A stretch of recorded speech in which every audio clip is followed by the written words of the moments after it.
Need to fix new Siri AI not working on iPhone 17? Then you're on the right video. Today I'll be showing you the step-by-step process on how you can easily fix this issue. First thing first, move into settings on your device. Inside the settings, if you scroll down, you will see the option of Siri. Click on it. Now head over to Talk to Siri. Make sure that you toggled on the Siri option. If it is turned off, simply turn it on. Once you have turned on, now go back. Inside General, scroll down and move into VPN and Device Management. You have to make sure that the VPN is turned off. Once it is toggled off, go back and click on Transfer or Reset iPhone. Tap on Reset. Click on Reset All Settings. Enter the passcode of your device and once again tap on Reset All Settings.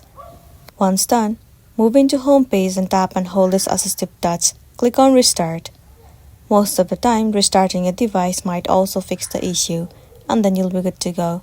So that's the end of the video. If this video really helped you, give it a like and check out our next tutorial.